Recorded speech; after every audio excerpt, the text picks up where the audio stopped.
With 5 new options to choose from, which iPad would you go for?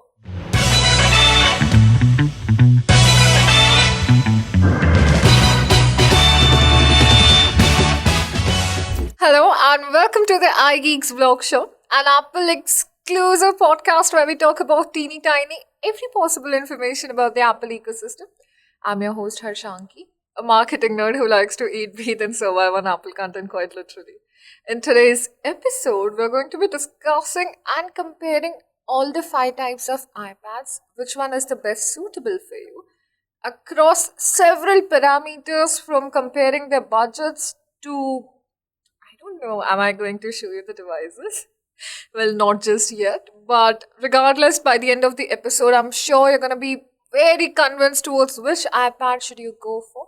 And it's fair to have these many doubts because considering the varieties that we have, and the majority of the varieties have come up this year, one can't help but think what would be the best fit for you. So when you talk about these different iPads, all of them look pretty much the same, right? Apart from the size differences. And it is very convenient to go for the latest model because they're called latest for a reason, right? I mean, why else would they be the newest additions to the range of iPad? But is that the case? Like, should you really go for the most recent model out there? Or should you look for the one that suits your needs the best and then pick out an iPad for you? If you ask me, and of course, since most of you guys also belong to the tech background, you should always compare your options, not just by iPads because of, say, the color options or the sizes or the fact that they are pretty and are good for FaceTiming. No. You have a lot more additions to that, which is what we're going to do today and find out which is the best iPad for you guys. But before that, do not forget to connect with us on our social media channels. The iGeeksBlog show is available on Instagram, YouTube, and Twitter as iGeeksBlog. And if you want to connect with me, you can always hit me up on Instagram or Clubhouse. I'm available as Harshanki with an extra I.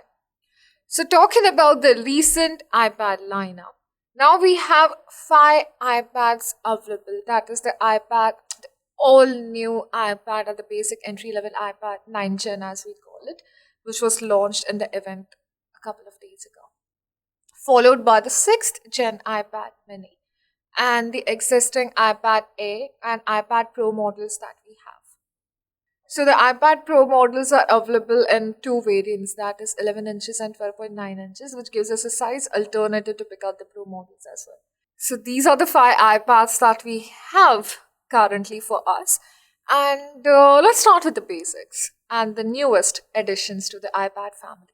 One of the most budget-friendly addition in the range of iPads, the all-new 9th Gen iPad lacks a lot of features and specifications compared to the other iPads, but turns out to be a remarkable device because it starts at $329, you guys. I mean, what else can you expect in $329, right? However, there are a lot of good additions to the device as well. It comes with A13 Bionic chip, that is the chip that you find in iPhone 11 as well as SE. The screen is not that satisfactory because it lacks lamination and anti-reflecting coating. However, it supports True Tone technology, which means the color would be changing according to the temperature of the room or according to your surroundings, which is a plus point. When you talk about the storage option, the baseline variant starts at 64 GB and you can get it to 56 GB if you're looking for higher storage for your iPad. Well, the back camera remains pretty much the same, but since iPads are used for conducting a lot of FaceTime calls as well as, say, Zoom meetings with your clients, or like for work purposes, the front camera has got an immaculate update. Like you have a 12 megapixel wide angle camera now, which is going to improvise the way you look. Like, this is an amazing addition to the camera quality, okay? So the upgrade is so good that it is going to change the way that your face is looking. And to be honest, having a camera of that good a quality in just $329 itself should be convincing enough for you to go for that iPad. Not just that, it also supports center stage technology, which means your work calls are going to get better. Or how about those date nights where the entire focus is on you and nowhere else or no place else, right? That would be an incredible addition to have. So when you talk about the new iPad, of course, if budget is your primary concern or you want it to be a decent gift for your kids, if this is going to be the first device, or maybe just give a reading gadget to your grandparents or like your parents who are in the late 80s and things like that.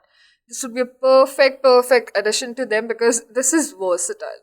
Hands down, it is versatile. It is going to be amazing to watch movies, stream content online, read a lot of things, and handle basic FaceTime calls and things like that. Of course, it is capable to do a lot more than that, but when you have, like, come on, like when you have the other iPads waiting there, I wouldn't really recommend you to go for the base variant. I might buy it as a gift for friends because it's just a good flex to have, like, it is pretty affordable, and your friends would be crazy happy knowing that someone is gifting them an iPad, you know. Okay, moving on to the next iPad, the iPad Mini, 6th Gen 2021. A remarkable addition to the iPad lineup is the 6th Gen iPad Mini. However, considering the add ons that the gadget has received and the beautiful colors that are going to see the device in, it has received an increase in the price, and to say the least, it has been inflated or affected by the inflation because now even the entry level iPad mini is priced at $499, which was earlier priced at $399. So for the features, it is said that everything comes with a price. So for the features that you're getting, you gotta pay a price for it. But you cannot really neglect the additions that the gadget has had, and iPad mini turns out to be the perfect iPad for those who are bothered by the sizes and are really happy to receive, like a decent gadget that you can just hold in your hand, unlike those bulky ones, which are too difficult to manage or process for that matter. So iPad mini turns out to be a wonderful add-on if size is your concern. Not just that, it also comes with A15 Bionic chip. That is an upgrade from A12 to A15. That is increasing the overall performance by 40% and increasing your gaming performance, that is your graphical performance, by 80 freaking percentages. So $500 for a gadget like that is absolutely a good idea to consider. Not just that, like even the camera quality has improved. Like now we have a 12 megapixel ultra wide camera that supports true tone center stage and smart HDR as well, which means it is going to be a lovely way to conduct meetings while on the go or just doing your thing while you're sitting in the gym or anywhere for that matter, because this is going to fit your pocket, right? It's that good of a device. Like, however, the best addition in the iPad mini has to be 5G. The chip is upgraded. The performance has increased. We have better cameras and now we have 5G as well. I mean, what else can you ask for, right? And the entry model is just priced as $499. So I believe it is definitely something you should go for. But if you're looking for an iPad and want to stick to the iPad feeling, then you gotta have something that is bigger in size, right? Because then only that is going to satisfy you and give you the unleash the iPad experience for you. You know what I mean? So that is why we're going to be talking about the next line of iPad, that is the iPad Air.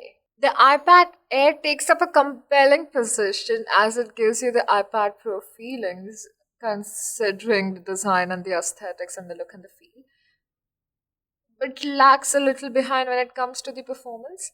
Sadly, a couple of things when you compare to the iPad mini are also not that good in iPad Air. Like to start with, iPad mini comes with A15 Bionic chip, right? And iPad Air just comes with A14. That is going to affect the performance. And even when you talk about the camera quality, you do have a 12 megapixel camera here, but the back camera still stays at 7 megapixel, whereas when you talk about iPad mini, it has been replaced with 12 megapixel ultra wide camera, even the front camera, which is improving your video call quality. However, iPad Air is also expensive because it is more expensive than the 9th gen iPad and iPad mini because it starts at $599. And I mean, I don't know if I should or I would spend $100 more than iPad mini and get a lower version of the chip, like downgrade the chip quality, thereby reducing the performance. Although iPad Air gives a satisfactory performance, not just satisfactory, commendable performance for that matter for video editing, even in 4K. But don't expect the front camera to give you good video footage. It's not going to. Even the screen, for that matter, despite of being fully laminated and pretty impressive that way, lacks the ProMotion technology that iPad Pro has. And once you go ProMotion, there's no coming back. Because I don't know, like, it's so smooth, right? So if I'm paying $5.99 for an iPad, I'd have those features as well. However, surprisingly, honestly, I wouldn't go for an iPad Air because I see certain better things in Mini and, of course, Pro. But then that's Pro, right? Like, and this is Air, so like a lot of differences visible right there. However, when we asked a lot of our people, like even inside the studio here or say on Instagram, we noticed that a lot of people would prefer buying the iPad Air because it is durable, it is long lasting, and has performance that is very satisfactory, to say the least. So when 75% of the people are saying that they're going to stick to iPad Air because they've been using it for some time now, I guess that is the model you should genuinely consider and think if it's going to be the right fit for you. Because it is, to be honest, fulfilling a lot of things, and it does come with center stage and True Tone and things like that. It's not like we're not getting all the technologies. Just the ProMotion is something I kind of miss in the iPad Air. When we are comparing iPads, now is a drum roll moment because iPad Pro are known as the performance powerhouses in the world. They are one of the best iPads, not just iPads, and the best tablets you would ever come across in the market because of the incredible performance that they provide. Okay, so the Pro models are available in two different sizes, that is 11 inches and 12.9 inches. And depending upon your requirements, you can pick the one that fits you the best. However, sizes are not the only difference here. We do have a couple of other differences as well, which I'm going to be talking towards the end of the video. iPad Pro are expensive. Okay, they are hands down expensive. I mean, there's no way you can have any sort of other opinion there. They start from $799 and $1,099, but the features they come up with, totally worth it. And when you have to justify $1,000 price tag on an iPad Pro, it has to be the best one out there. Which means this is the gadget meant for professional people, musicians, artists, writers, performers, editors, designers, you name it, and this thing fits the best. And one of my friends, like here in the studio, recently purchased one, and boy, I couldn't be happy looking at the performance that the gadget gives. It is breathtaking to say the least. It is powered by M1 chip. M1 chip, okay, the one that you have in your Macs. So it is going to work as smoother and as faster as your system out there, as your MacBook out there, as your iMac out there. That is the level of processor quality that we are getting with the iPad Pro. Remember how I told you both the sizes are not just different because of the sizes and a little bit of difference there. Both of them share the same resolution when you talk about the screens. However, in the 12.9-inch variant, we have a backlit edition as well, so that is going to increase the brightness to a greater extent and give you a more satisfactory experience. Now, this is something that graphic designers and editors would be really happy using about. Okay, now we'll talk about the camera quality because that's like my favorite part in the iPad Pro models. They have two rare cameras. One is a 12 megapixel wide camera and the other one is a 10 megapixel ultra wide camera that helps you capture every emotion that you have. So there are going to be no hidden emotions, be it your work or your personal goals. That is the quality of videos that you're going to get on the FaceTime calls or the work meetings, to say the least. Apart from this, iPad Pro, you name the technology and it has it, right? You name center stage, you name True Motion, you name True Tone, everything is present there, right there. Not just that, you can shoot the videos in 4K as well, whereas all the other iPads do not let you shoot more than 1080p, but here you can shoot it in 4K, which is an amazing addition. when you talk about the flexibility, the iPad Pro blesses us with USB-C, Thunderbolt, USB 4, and DisplayPort, and that is a load of flexibility to offer at that price tag. Okay, so it is the best variant of iPad out there. However, you don't really need to put $1,000 there if you don't want it. You know what I mean? Okay, so when we have listed all the qualities of the iPads and simultaneously viewed their pros and the cons or compared them indirectly, which ones do you think are the most apt for you? Should it be the iPad Air? Should it be the iPad Pro, depending upon the sizes? Or iPad Mini? Or the all new 9th Gen iPad? Well, if you ask me, and you are only using iPad to, say, watch your online classes or for Netflix and chill, or just the basic level works, or just watching YouTubing things for that matter, performing entry level tasks, then you shouldn't really be spending $1,000 on an iPad, and the 9th gen iPad should do the job. On the other hand, if you have a lot of on site work to do and you're looking for an iPad that can easily fit into your pocket, yet gives you a lot of creative liberty as well, iPad mini should be your choice because the camera quality has become quite impressive. Like the rear camera has become very impressive. So it is going to be a great addition, especially if you are a journalist, because what happens is that you can just take the device with you.